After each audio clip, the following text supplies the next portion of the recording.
और बेटियों की इज्जत इतनी नाजुक होती है, तलाक तो अलग साहिब, छोड़ना तो अलग की बात है। अगर लड़की को देखने वाले आकर के एक बार जाकर के ये कहते लड़की पसंद नहीं आई है, तब लोग उस लड़की में कीड़े पैदा करना शुरू कर देते हैं। कोई कहता है कि चलन अच्छा नहीं होगा, कोई कहता है कि बच्ची का घरवार अच्छा नहीं होगा, कोई कहता है कैरेक्टर अच्छा नहीं होगा, कोई कहता नहीं नहीं नाक नक्शे की कमी रह गई होगी, कोई कहता देने के लायक नहीं है। इतनी बातें लड़की में पैदा की जाती है। और तुम्हें खुदा का वास्ता है, मिलाद वाले मुस्तफा का वास्ता, हाथ जोड़ के कहता हूं, जब बेटियों की रिश्ते की बारी आया करे तो शद्दाद हमान ना बना करो, नमरूद फिरौन ना बना करो, दुनिया में हाकिम ना बना करो। अगर बेटी की चाहिए आपको तो किसी पे जबरन बेटी ना लो, दौलत के साथ बेटी ना लो, बल्कि झोली फैलाओ, भिखारी बन जाओ और के खुदा के वास्ते बेटी दे करके हमारी नस्लों को इज्जतें दे दे। खुदा की कसम, जब बेटियां ऐसे आती हैं तो फिर नस्लों में खालिद बिन वलीद जैसे लाल पैदा होते हैं। लेकिन ऐसा मांगे कौन? बारात भी तो लेके जाएगा। कितनी बारात चल रही है भाई? हाँ, जब निकाह इमाम पढ़ा देना तो कहते इमाम साहब कितने पैसे हो गए? इमाम साहब ने कह दिए 5,000। गरीब इलाका होगा यार, छोड़। अगर इमाम ने कह दिया ना 7,786 तो कह रहा कौन सी शरीयत में? फिर कह रहा कौन सी शरीयत में? अब तुझे शरीयत याद आई, तेरा बाप जो हराम के खाने खिलाने के ये 300-400 लोग लेके आया, ये तेरे बाप की लाल किताब में लिखे? बेटियां मुर्तद हो रही हैं, जहर खा रही हैं तुम्हारे इन पापों की बुनियाद पर। बारात का इस्लाम में कोई तसव्वुर ही नहीं है, बिल्कुल तसव्वुर नहीं है। हक ही नहीं है कि बेटी वाला खाना खिलाए बारात को। लेकिन पहले सैंपल भेज रहा मुंहों के, कह रहा बोटी बिना हड्डी की होनी चाहिए, रसगुल्ले ज्यादा बड़े ना हो। क्यों? बगले लेके आएगा। इसने कौम का बेड़ा गर्क करके रख दिया है। एक बाप की बेटी जवान हो जाती है, बाप बेटी को देख के सूखना शुरू कर देता है। इसलिए नहीं कि बेटी जवान हो गई है, इसलिए सूखना शुरू हो जाता है कि बेटी जवान हो गई है। अगर कोई दरवाजे पे शरीफ आ भी गया तो बारात में हराम की खाने वाले लोग आएंगे। पहली बात तो जो भी बेटी लेने के लिए आएगा 4-5-10 लाख से शुरू होता है, उस कुत्ते का पेट भी भरना है। फिर जो बारात हराम का खाने के लिए आएगी उनके लिए भी इंतजाम करना है।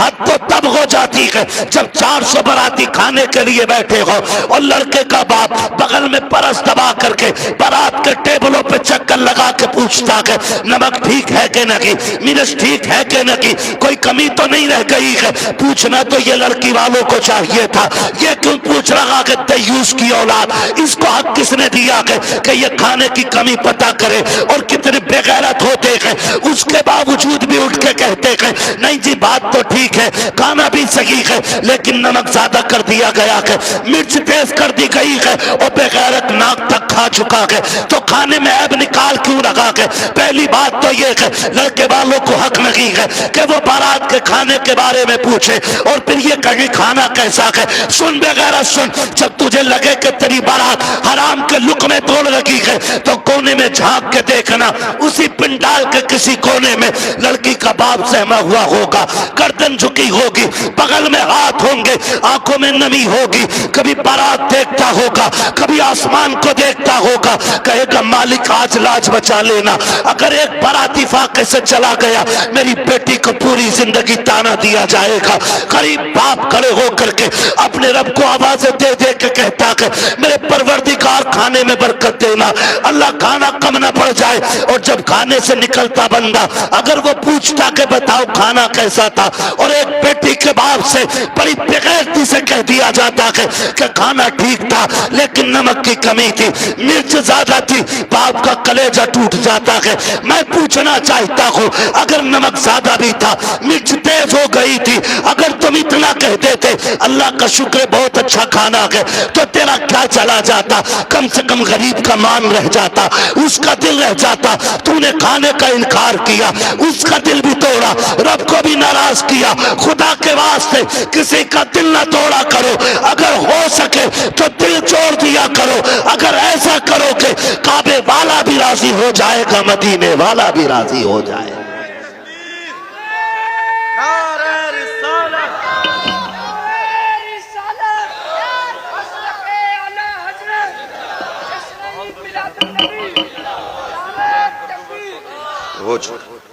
तवज्जो है सारे लोगों की? जरा कह दे या रसूल अल्लाह, खाली जलसे करने से कुछ नहीं होने वाला। तुम्हारी बेटियां मुर्तद हो जाएं, भाग जाएं गैर के साथ, और तू तस्वीर लेके बैठा रहे। इस्लाम इसकी इजाजत नहीं देता है, इस्लाम इसकी इजाजत नहीं देता है। हर वो रास्ता बंद करो जो हमारी बेटियों को मुर्तद होने पे मजबूर कर रहा है। फला की गई हमारी थोड़ी गई ना, एक की गई तो सबकी चली गई। हो कहां पे? तुम्हें पता है, सोशल मीडिया चेक करो, लड़कियों से कलमा पढ़वाते हो। मुसलमान की प्रूफ क्या है? सूरह इखलास पढ़ रही है बच्ची, तो बताना मकसद ये नहीं होता है कि अब्दुल रशीद की बेटी है देखो कलमा पढ़ रही है। वो ये बताना चाहते मोहम्मद अरबी की बेटी दीन का कलमा पढ़ने वाली हमारे धर्म में आई है। हिसाब देना पड़ेगा कयामत में इसका, कि तेरे दरवाजे पे दौलत रख के घुन गई और गरीब की बेटी मजहब छोड़ के चली गई। तूने दीन के लिए क्या किया था? ऐसे लोगों की दौलत को अल्लाह सांप बना के गले में डालेगा, और तब कोई पीर बचाने नहीं आएगा। लिखो मेरी बात, तेरे किए का तुझी को भरना है। रस्में बना लिए, अब्बा दफन हो रहा, बेटा कब्र पे खड़े हो कह रहा मेरे अब्बा की गलती हो तो माफ कर देना। क्यों? तू कौन होता माफी मांगने वाला? गलती बाप ने की थी, माफी बाप को मांगनी चाहिए। अल्लाह कहता मुंह बंद कर, किताब बंद हो गई उसकी, उसकी गलतियों का हिसाब उसे देना, अब तुझे नहीं। आने दे, इस दिन का मेरा ऐलान था, कब्र में लिटा के इतना तोड़ूंगा कोई बचाने वाला नहीं मिलेगा। आज आ गया है वो दिन। मेरे बाप की गलती माफ कर देना। थप्पड़ तेरे बाप ने मारा था गरीब के, तूने नहीं मारा था। कमजोर को जलील तेरे बाप ने किया था, तूने नहीं किया था। माफी तेरे बाप को मांगनी चाहिए थी। रस्में बना लिए, खाली रस्में। यही मर्दों के हाल है, और औरतें भी कम थोड़ी है। मर जा तो उसके कपड़े नोच लेती है। हाय जी माफ कर जाओ, हाय जी माफ कर जाओ, अब कुछ नहीं होने वाला। जीते जी एक दूसरे से माफियां मांग लो, जीते जी एक दूसरे से अपनी गलतियों का निपटारा कर लो, वरना कोई बचाने वाला नसीब नहीं होगा, कोई बचाने वाला नहीं मिलेगा। इसलिए कि हुकूकुल इबाद का मामला बड़ा सख्त है, बड़ा सख्त है। अपनी सी कोशिश तो करो यार। आका फरमाते तू अपनी सी कोशिश कर, फिर जहां नहीं बनेगी वहां बात बनाने के लिए मैं आ जाऊंगा। हज़रत फरमाते वुसअतें दी हैं खुदा ने दामन महबूब को, जुर्म खुलते जाएंगे आका। आका मैं फ्री में जन्नत नहीं बांट सकता, माफ कीजिएगा। अगर फ्री की जन्नत के लिए बैठे हो तो मेरी जन्नत नहीं, जन्नत हसनैन के नाना की है। जन्नत उसे मिलेगी जिसे हुजूर चाहेंगे, लेकिन हम अपने आप को बदलें। कितने लोग जन्नत में जाना चाहते हैं? नौजवान बताएं, नौजवानों के मैंने हाथ उठवाएं। जिनके निकाह हो गए वो हाथ नीचे कर लें, जिनके नहीं हुए वो हाथ ऊपर रखें। जिनके नहीं हुए ठीक है ना, अब हाथ नीचे कर लो आप। इतने लोग यहां बैठे, बताओ जन्नत में जाना चाहते हैं कि नहीं हम लोग? एक आसान तरीका बताऊं, आसान तरीका यह है, बिना डिमांड किए किसी गरीब की बेटी को अपने घर की इज्जत बना लो। तुम्हें मरने में देर लगेगी, रब को कब्र को जन्नत बनाने में देर नहीं लगेगी। हाँ, कितने लोग वादा कर रहे हैं इंशाअल्लाह जहेज की डिमांड नहीं करेंगे। क्या बात है, सलामत ने हुजूर आपके हाथ देखें, अल्लाह करे इस महफिल की। उन्होंने नीचे कर लिया हाथ। हाँ, नहीं वो लगने कही होगी, अब्बा ने कही होगी मुंह तोड़ दूंगा तो बुलेट ना मिली तो। अब्बा भी बड़ा बेगैरत होता, हाथ नीचे करो, अब्बा याद आ गया। 1 मिनट नहीं बैठागा अब्बा को बुलेट पे ही है, और अब्बा लिस्ट में सबसे ऊपर बुलेट लेके घूम रहा। हाँ, 1 मिनट नहीं बैठागा बुलेट पे अब्बा को, और अब्बा के हाथ में इतनी लंबी लिस्ट है। पिलाई पूछ लिया बेड में क्या इंची वाली है, 1 दिन नहीं बैठेगा बुढ़ा बेड पे। और गरीब का जीना हराम करने में सबसे आगे हैं? नहीं अब्बा ही कर रहा है। तो कितने लोग जन्नत में जाना चाहते हैं नौजवान, जरा बताएं। मैं आसान तरीका बता रहा हूं, सारे जाना चाहते हैं ना? हाथ नीचे कर लो, खुदा सलामत रखे। पूर्व ससुर के देने से नहीं पड़ती है, किसके देने से पड़ती है? बहुत कमजोर लोग हो यार। हमारा रब कौन है इतना पता है ना? तो फिर बोलो किसके देने से पूर्व पड़ती है? तो ससुर से मांगना चाहिए कि अल्लाह से? बोलो किससे? तो इसे कुत्ता ना कहूं जो ससुर के आगे यूं कह रहा 10 लाख चाहिए, कोई दिक्कत ना। कुत्ता वो खाता जो फेंका जाता है, और ये कुत्ते से बदतर है जो छीन के ला रहा है। कितने ऐसे लोग हैं ना, कितने होशियार होते हैं, इतने होशियार होते हैं। रिश्ता करा दो साहब, कोई डिमांड करना ना, कुछ ना, खाली लड़की दिलवा दी। खाली लड़की मिल गई, फिर बिचौली आके कहता सुनो कि हाँ, कि लोग बड़े अच्छे शरीफ हैं, कुछ भी ना मांग रहे, लड़की कह रहे लेकिन यार तुम कुछ गैरत करियो। बिचौलिया भी बड़ा बड़ा बना हुआ पड़ा। अगर इसकी कुटाई का नंबर आ गया ना तो कोई बचाने वाला नहीं मिलेगा। कोई बिचौलिया, सबको नहीं कह रहा हूं, जो अच्छे वो तो अच्छे ही है। एक दूसरे का मुंह ना देखा करो, मुझे दोनों ही चोर लगते हैं। फिर तो कह रहा तुम्हें पता लोग तो बहुत अच्छे हैं, लेकिन थोड़ा सा ख्याल करियो। क्या ना, गाड़ी कौन सी निकाल ले? तो गरीब बंदा कह रहा है कि हाँ एस्प्लेंडर निकालने कि ना, वो लड़का कह रहा था यार वो बुलेट हो जाती ना तो अच्छी थी। ऐसे भीख मांग रहा, कैसे फेर डाल के भीख मांग रहा। जो दरवाजे पे आके कहता भीख मांगता, वो भी कहता खुदा तेरी नस्लों को आबाद रखे, तेरी औलाद सलामत रहे, तेरी नस्लें बरकत होती रहे। हैं? भीख मांगने वाला भी ये कह रहा, और ये डायरेक्ट कह रहा ना बुलेट हो जाती तो अच्छी थी। लड़के का मन जो है ना थोड़ा बुलेट को हो रहा, और तुम पे ना हो पैसे तो हमसे ले लो। तो लड़की वाला गैरत करके कहता ना यार हम ही डाल देंगे। इसका काम सीधा बुलेट करवा दी एक बार में। जब शादी के 4 दिन रह गए तो कह रहा खाने में क्या दे रहे हो? सुना खाली कोरमा कर रहे हो, क्यों कबाब खागा? बेगैरत कहीं का। कह रहा कोरमा कर रहे हो खाली, क्यों? उसकी कलेजी भुनवा ले लड़की के बाप की। बेटे पैर थोड़ा जलसा है। कह रहा खाली कोरमा कर रहे हो? कि हाँ। कहना वो ये कह रहे थे ना बिरयानी भी हो जाती और थोड़ा हलीम और बढ़ा दियो। अब तो ये चल ही रहा, फेफड़े निकाल दिए बेटी वालों के, ऐसी कंडीशन कर देते। अभी कुछ दिन पहले की बात थी, एक न्यूज शाये की गई, एक बाप ने बेटी की शादी से 4 दिन पहले फांसी लगा ली। क्यों फांसी लगाई? तारीख का ये बाप इस दौर के कलंक बन करके माथे पे चमकता रखेगा, सिर्फ इसलिए कि जब बेटी के निकाह के 3 दिन बाकी रह गए थे तब ससुराल वालों ने लिस्ट बनाकर जहेज की भेजी। उसमें महंगे महंगे सामान भी थे। गरीब बाप जब शाम को घर पे आया, खाने के लिए बैठा तो लुक़मे हलक से नहीं उतरे। बेटी बेटी होती है, समझ गई। अब्बा बात क्या है, क्यों नहीं खा रहे हो? का बेटी कुछ नहीं है। अल्लाह अकबर। बेटी कहती है अब्बा मेरी वजह तो नहीं है? कहा नहीं बेटी तेरी कोई वजह नहीं है। तारीख गवाह है कि वो बाप जो दिन भर ठेला लगाता था, जिसको बाप की बेटे की रुखसती करनी थी, उस बाप ने रात के सन्नाटे में फांसी लगा करके अपनी मौत को गले लगाया। अगले दिन लाश जब उतारी गई, जेब के अंदर से कागज मिला, उसमें लिखा हुआ था मेरे रिश्तेदारों, मैं इस लायक नहीं हूं कि तुम्हारी खुशी पूरी कर सकूं, और बेटी को नाकामी का चेहरा नहीं दिखा सकता था, इसलिए मैं दुनिया छोड़ के जा रहा हूं। अगर मेरी लाश तुम्हारे काम आ जाए तो इससे फायदा उठा लेना।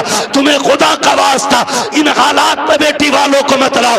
कैसे मौतें हो, अगर ऐसे मौतें होंगी तो ना कोई यहां बचाने वाला मिलेगा ना वहां बचाने वाला मिलेगा।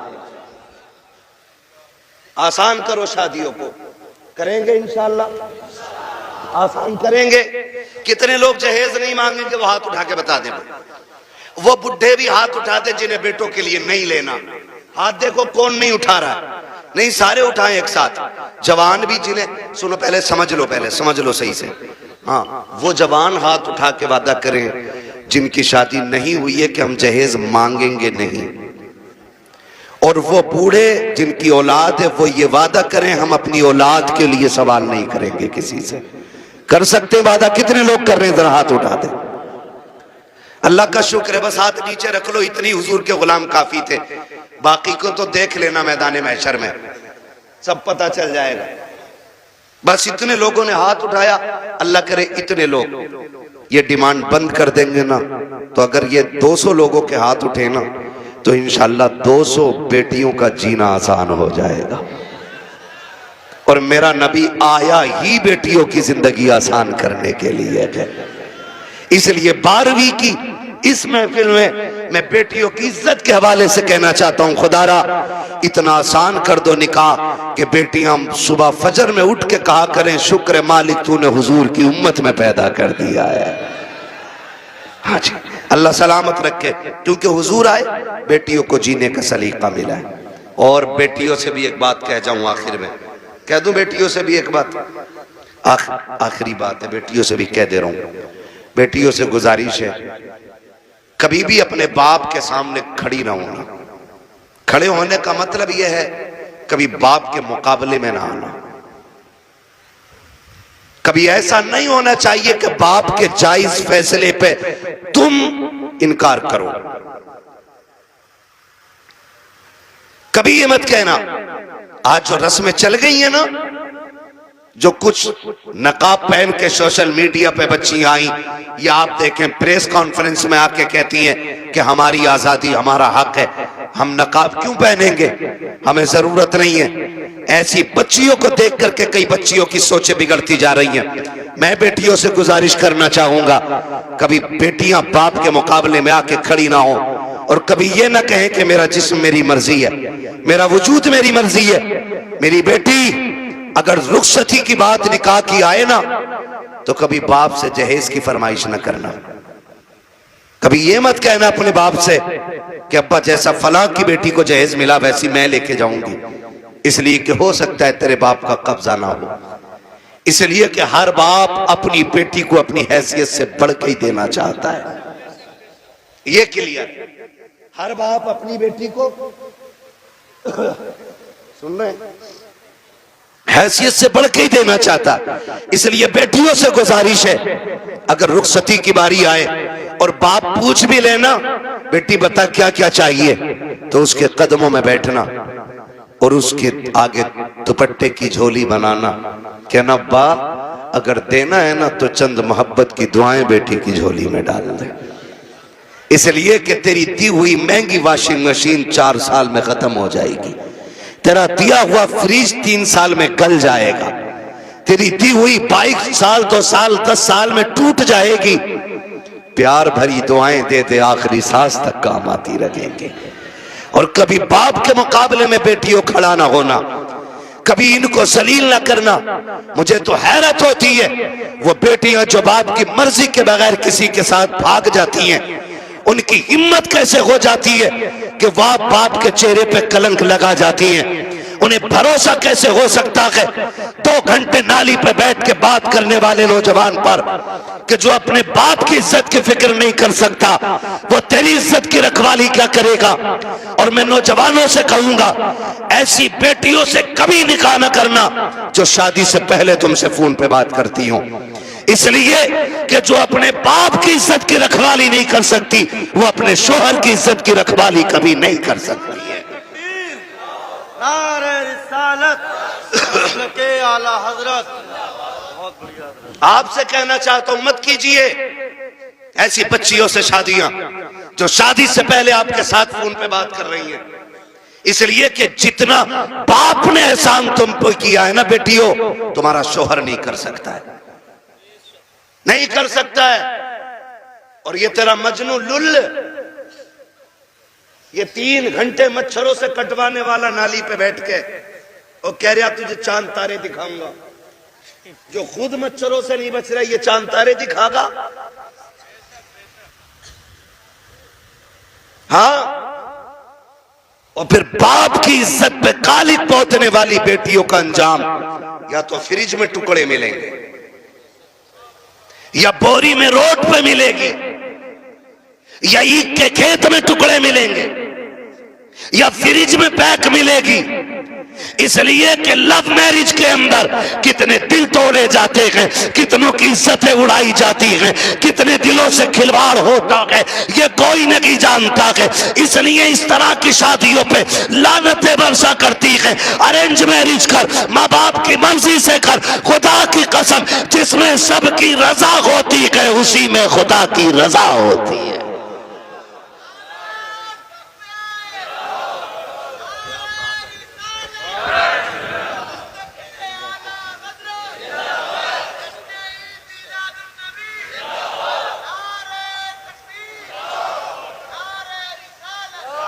आखिरी गुजारिश बेटियों से है, बाप के चेहरे पे कालिक ना पोतना।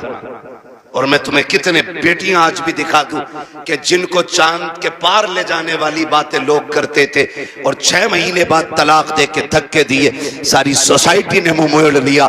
यही बाप जिसका मुंह काला करके बेटी गई है, इसी ने उन बेटियों के लिए दरवाजा खोला है। वही बाप फिर इस बेटी को रखता है जिसकी इज्जत के साथ खेला बेटियों ने। मैं तो खुल के कहता हूं बेटियों से, खुदा की कसम खा के कहता हूं, पूरी दुनिया के आशिक एक पल्ले में रखो और सिर्फ बाप का रिश्ता बेटी से दूसरे पल्ले में रखो। पूरी दुनिया के आशिकों का इश्क कम पड़ जाता है और बाप की